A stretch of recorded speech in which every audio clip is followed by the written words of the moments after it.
What is up guys, Andy FOD Runner here and welcome back to another video, and today we're going to be talking all about the SHEPPERDINE Marathon 2020 race debrief, the lessons we learned and most importantly what we're going to be training for next.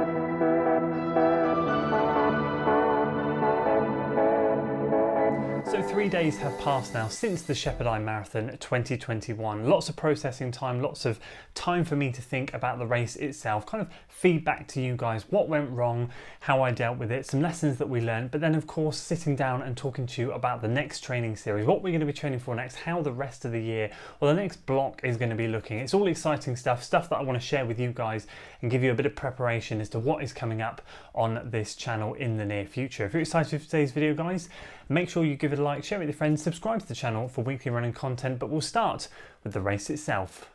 So the whole idea of this race, for those of you who came late into the training series, was basically 19 weeks of solid hard training going for that sub 240, that London Championship time. Now last year in October we ended up running 244 in a stormy, weathery day. It was horrific, the wind was horrific and it was a nightmare, but we ran 244 and I kind of felt like on the day when we finished that if the weather was better and more kind to us, a 242 or a 241 would have been on the cards, but we ran what we ran that day and it was fantastic. So going into this block with 19 weeks worth of training under our belt, I kind of felt like yes, it was going to be a good stretch, but a sub 240 should be within our grasp. And obviously, as we know, sadly, marathons don't always go to plan. In this was a perfect example. I've ran 7 marathons so far. 5 of them have gone horrific in the second half, and only 2 of them have been what I would class as relatively successful. So my marathon progression over the last 6 years, running the 7 marathons that I've run, has been a 354 and then a 314, which was a time trial around here because the 354 was so bad in the second half. It was absolutely horrific. I wanted to get some confidence back, so I ran on the forest trails 314. That was in 2017. I then jumped into a trail marathon, the OMM Trail Marathon, which is also hosted in the Forest of Dean, and ran a 354. That was on some crazy hills, a massive blow up in the second half, had to walk that one in. We then ran Newport 2019, shooting for a sub 3, blew up in the second half, and ran a 314. We then ran Abingdon at the end of that year with no pressure, and that was the first good race that we'd had. Yes, I slowed in the second half, but we managed to run 2:59 and 48 seconds. Fast forward a year into 2020 in October, we ran the SHEPPERDINE Marathon in 2:44. Fast forward 6 months, the most recent marathon, we then ran a 2:55. So that's been my marathon history, and the first SHEPPERDINE Marathon and the Abingdon Marathon are the only 2 that I would say have gone relatively well. The rest have been very much a learning curve, and this one, as I said, was absolutely no exception. The weather on the day was, for me, the sole factor, one of the main factors that absolutely just killed my race from the get-go. So we had great, brilliant heat Thursday, Friday and Saturday, sort of 17, 18, 19 degrees.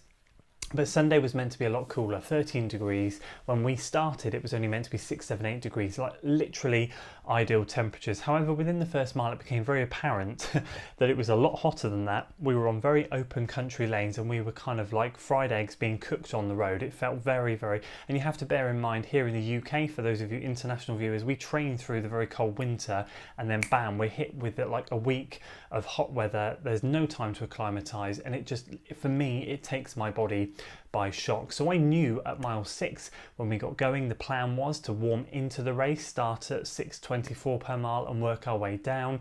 When we hit marathon pace, I could tell straight away in mile 5 I was working way too hard. This didn't feel as comfortable as it had done in training. Checked my heart rate at mile 6, and as you saw in the vlog, sadly my heart rate was 170 beats a minute, and that's the first lesson that I learned, which we'll come on to very shortly. But I knew at that point I had to keep an eye on things, and if things didn't budge at that point, I had to drop back off the pace. So lo and behold, mile 7, 8 came, and I checked at the end of mile 8, and I said to Corey for a second time, mate, you're going to have to go.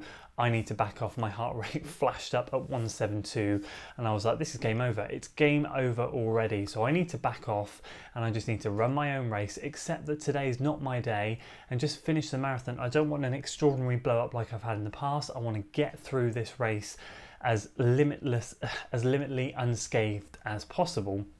So we ended up running the rest of the 3 loops, because it was a 5.5 mile stretch of road out to the loop, 3 loops, and then 5.5 miles back. And on that final stretch of each loop, we hit the headwind, and most of the other part of the course was sideways wind, so it was hitting us from the side, and the part where it should have been behind us didn't feel like it was behind us because we were very sheltered in that section. So it very much was a case of we were battling the wind the whole way, but each loop that went by, the wind got worse and worse and worse. And by the 3rd loop, before I had to turn back on that 5.5 mile stretch to come back, the wind hit me, and I knew it was game over. I was running 650s at that point. I knew I just had to put one foot in front of the other and see how far I could get. So we got through that loop, turned back, and lo and behold, the wind was still in our face for another 2 or 3 miles before we kind of got a little bit more sheltered, and then turned to the final mile with it on our tail.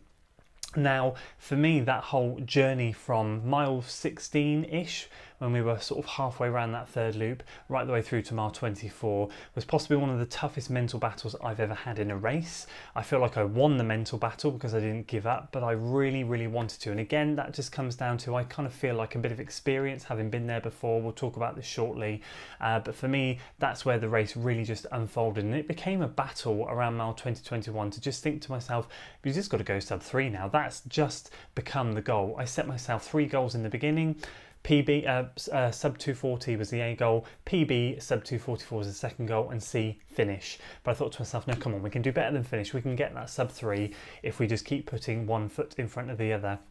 And that ended up being how the race panned out. Mile 22 came, I had to walk a bit, and from there it was a walk-run strategy all the way back to the finish. I would walk, I would get going again, feel really good for about half a mile to a mile, and then bam, my body would just decide no more. So I'd walk for another 100, 200 meters, go again, felt great, bam, and it was just that repeating process all the way to the end. So that pretty much, in a nutshell, in a big nutshell, was the race. And so from this experience, I've managed to pick out 3 things that really have stood out to me over the last 3 days. Things that I'm proud of, things that I'm kind of trying to tell myself, because obviously there's frustration there, but actually not as much as I thought there would be. And the first reason is I'm actually quite proud of myself. Number 1 is, don't be afraid to make a judgment call partway through the race. Don't be afraid to change up, mix up strategies. I knew at mile 6, 7, 8 that it wasn't going to be my day. I said to a few of the spectators I was going around, this isn't going to be my day. And they were like, no, come on, Andy, it's all right, you'll be fine.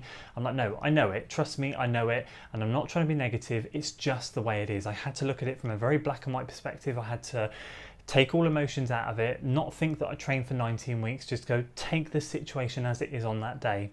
You want to be able to live to fight another day, and you want to be able to make those judgment calls, because I wanted to finish that marathon. I hadn't raced for 6 months. It was important to me, regardless of the time, that I finished that race. And so I'm relatively proud of myself for making that judgment call. It's something I would never have done in the past, but having now run multiple marathons, starting to understand my body, understand the science of things a little bit more, appreciating that I can't run at that heart rate close to my threshold for a whole marathon. It was going to end in disaster. Probably shortly after halfway, I would have been absolutely toast. So to be fair, my first thing is, don't ever worry about making a judgment call. Emotions have to go out the window. You have to make the call there and then. If something happens, whatever it might be, that changes strategy, that mixes things up, don't be afraid. Just be ready to be flexible during a race.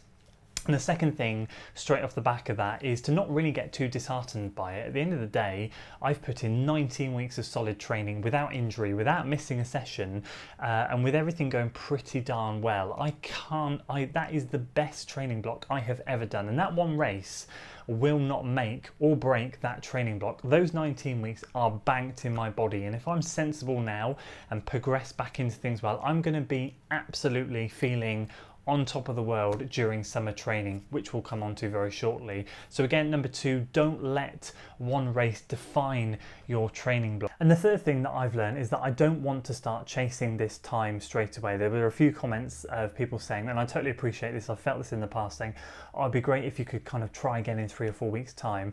I think for me, I'm one of these people that I don't like to chase these things. I like to go, okay, let's close that chapter. It is what it is. We've had these experiences in the past. This is just another notch in the bedpost, shall we say. This is just another experience that we can just write off as going, right, incredible training block. The race didn't go to plan. We finished it. Let's leave it there and let's not chase it. Yes, the temptation's there. I know I'm in the shape to go and run this, having the better weather conditions, but ultimately it's not going to do me any favours. It's effectively, for me, I feel going to waste time moving into this year. I'm ready to jump onto my next goal. I'm ready to jump in to the next training block, and I don't want to just kind of like gently ease back into running, have 2 or 3 heavy weeks and then try again. That's not what I like to do. I kind of feel like you're chasing your tail a little bit then. You start feeling like you're wasting the year, and yes, there's a 50-50 chance you might get it, you might not, but if I don't get it, I'm going to feel like really bad. I'd rather now just close that chapter, as I said, and then move on to the next. So what's next? That's the big question I had for a while. Actually, it's not what I had for a while at all. I had this planned for the last 3 or 4 weeks. I've been thinking about this a lot, and I'm very excited to say that over the next probably 18 weeks, another big block, we're going to be doing some half marathon training. But in amongst all of that, we've got a bucket load of races throughout the summer, smaller tune-up races, 5Ks, 10Ks, some half marathons as well. I need to sit down and plan it all with Chris. We're already talking about it, how we're going to structure it, goal races and stuff. And I might end up having another crack at a marathon in an autumn, but that's not my priority right now. For me, it's to strip things back, to go back and work on that half marathon time. For me, running a 74-minute half marathon in training controlled was such a good sign. It's made me hungry to go out there and try and run a really fast half marathon, smash the PB and just do my best basically. So the next 18 weeks, which I'll lay out as we get into mid-May, I'm just taking my time coming back into this, got this week off, we'll do some easy running over the next couple of weeks and then we'll start the training block for this next cycle. So for me, I've got a goal race in mind, I've got a couple actually, we've got some 10Ks and 5Ks in the middle, and throughout the summer we're just going to work up that distance and focus on that shorter stuff. I've missed half marathon training, it's my favourite, and then once we've got that out of the way, we can then think about what's next. So there we go, that's my race debrief, lessons I've learned and what we've got coming up. I'm actually super excited for what's coming up. This half marathon training is going to be absolutely epic, and as always I'll be taking you guys along the journey with me. Once again, let me just say a massive thank you for all of your support on the marathon race videos, Strava, Instagram, everywhere, all the social media. You guys were absolutely incredible. It absolutely blew my mind, the support I had through the training series, and I can't wait to get another one going and share my training with you once again. So thank you very much, it means the world to me. If you enjoyed today's video guys, make sure you give it a like, share it with your friends, subscribe to the channel for weekly running content, and I will see you on the next one. Until then.